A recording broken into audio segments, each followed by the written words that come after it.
Bonjour à tous. Aujourd'hui, je vous propose une petite promenade botanique dans la lande bretonne au début du printemps.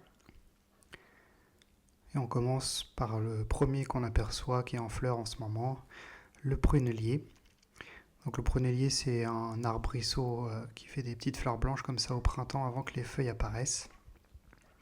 Et on l'utilise en médecine traditionnelle pour faciliter le transit intestinal, même chez les bébés. La deuxième qu'on voit assez rapidement, c'est l'ajonc aussi qui est en floraison.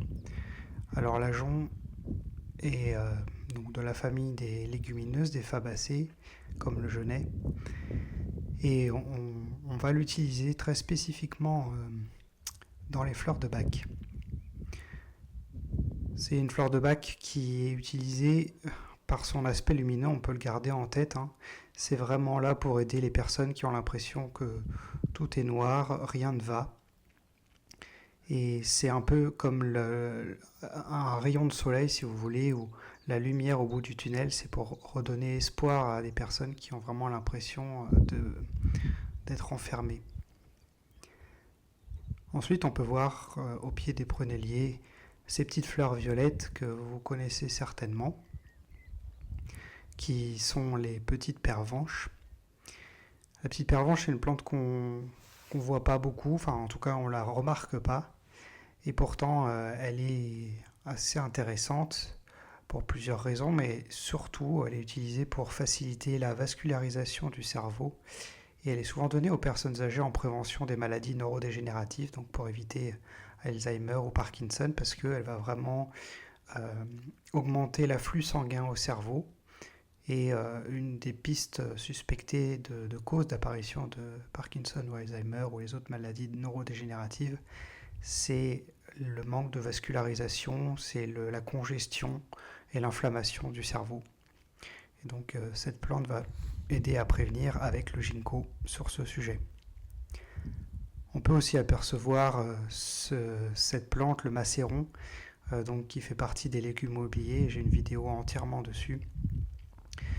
Et c'est une plante légume qui va vraiment être utilisée de la racine jusqu'aux tiges, aux feuilles, aux fleurs, en alimentation traditionnelle. Ensuite, vous avez ces petites plantes, ces fleurs avec 4 pétales, ce qui vous permet de reconnaître les crucifères. Donc, c'est parce qu'elles font une forme de croix, qu'on les appelle comme ça. Et donc, c'est la famille de tous vos choux, de la moutarde. Et donc, quand vous voyez ces fleurs-là, il n'y en a aucune qui est toxique. Donc, si vous apercevez ces petites fleurs en croix, vous pouvez savoir que c'est une plante comestible. Et n'hésitez pas à goûter la fleur, à ramasser une feuille juste pour goûter. Certains vont avoir le goût soufré typique du chou, et puis d'autres vous aurez le côté piquant de la moutarde. Certaines roquettes sauvages aussi auront ce goût piquant de moutarde. Je vous invite à les déguster quand vous avez l'occasion. Et le colza aussi va être dans cette famille avec ses fleurs jaunes. Alors celle-ci par contre n'y goûtez pas, c'est l'arôme sauvage, donc celui-ci l'arôme italicum avec les rainures blanches. C'est une plante qui est très riche en un petit minéral qui va provoquer une irritation de toutes les muqueuses. Et ça, c'est des petites fleurs, ces petites fleurs qui sont de l'oseille sauvage. Elles vont provoquer un œdème très violent et potentiellement elles sont utilisées en alimentation pour le côté acidulé qu'elles vont apporter aux sauces et en particulier le saumon à l'oseille.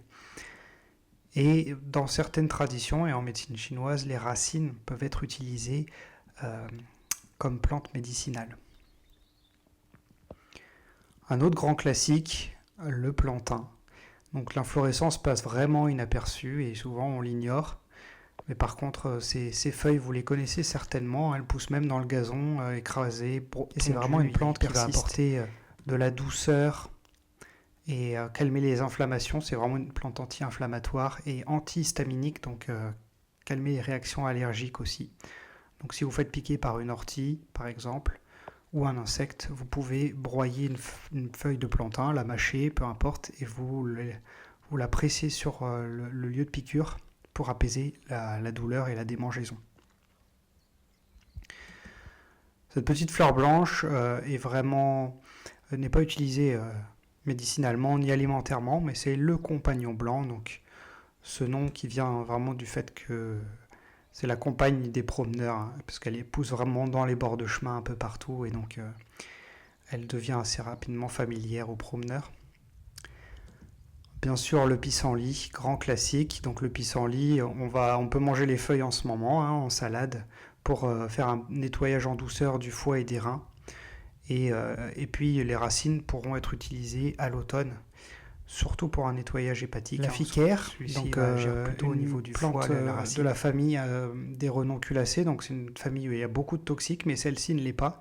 Et elle est utilisée en alimentation, mais elle n'a pas de goût, elle n'est pas particulièrement intéressante. Donc c'est vraiment pour, si jamais pour une raison ou une autre, vous devez manger quelque chose, vous pouvez l'utiliser, mais il n'y aura pas d'intérêt gustatif derrière. Ensuite, on a bien sûr la violette. Donc elle est très très dissimulée, hein. C'est une toute petite plante et souvent elle pousse en dessous des autres, donc on ne la voit pas. Mais son côté parfumé, vous le connaissez, et on peut utiliser toute la plante en alimentation et médicinalement. Alors on est en Bretagne, donc bien entendu les fougères font partie de l'écosystème.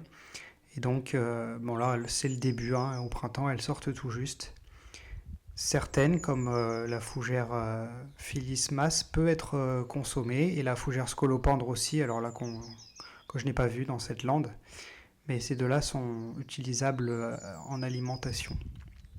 Et puis ensuite, grand classique aussi de la lande bretonne, le fenouil, qui lui est utilisé bien sûr en alimentation et aussi médicinalement. Alors médicinalement, on va utiliser les graines surtout, qui vont vraiment faciliter la descente du bol digestif si on a du mal, et aussi vont faciliter le travail des poumons au cas où ils soient obstrués, surtout en cas d'asthme ou ce genre de choses. Voilà pour cette petite tournée. Alors c'est tôt le printemps, donc il y a beaucoup de plantes qui ne sont pas encore sorties, hein. Les bruyères notamment ne sont pas en fleurs, donc très peu remarquables à cette période de l'année.